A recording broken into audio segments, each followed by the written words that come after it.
Okay, remember the purpose of Blackboard Collaborate is to just learn some very simple tools of how to do what you want to do. If you want to go further on the outline for the class, I have directions for anything you could think of. The moderator, first thing you're going to do is you're going to individually click on each person, and you're going to, these boxes, there will be no check marks here. You're just going to check this so they can do everything: audio, video, chat, whiteboard, application sharing, web tour. I have a list so you don't have to remember that. You're going to click on your video. I've already done it. So actually, if I go back and forth, you can see me talking to you. And if you could see real small, you could see me where my circle is right now. When people talk, they're going to click on the talk button so that they can talk. And when they're done, it's a nice echo since I have two screens open. That unclick. Everybody, once the moderators allowed you to, you can raise your hand. You can, if there was a poll, you could respond to the poll with a yes or a no, and then a none. You could do smiley faces, whatever you want to do.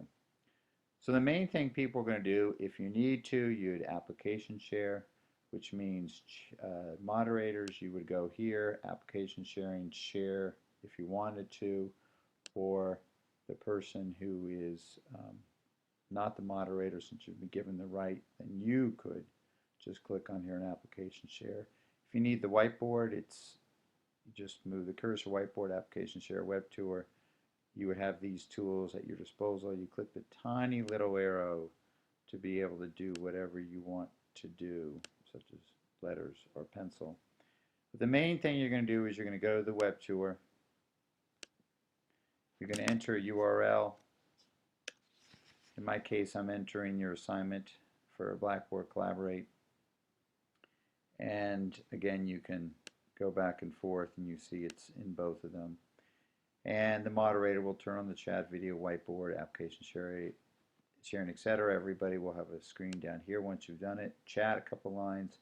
Then I want you to go to Quizlet, to Jeopardy Labs, to the Grok, and to the fourth one, to the one where you have to make the web, you know what I mean, the web between ideas. And I want you to do whatever you're doing. If you're doing a Quizlet, find a couple quizzes that you might find helpful in your class. I want everybody else to share, to split their screen, that way we talked back at the beginning of class. So you could do it on the right and watch your teacher on the left, and the moderator obviously doesn't need to split the screen. And then you go through each. And I want you each to teach what it does, how it could help your students. And the third thing, I want everyone else to do it and find a couple things. I don't know if this will take more than half an hour. It won't be much more if it is. And that's it. So I will be in each room with each of you guys for the first half an hour. I think this will go just fine.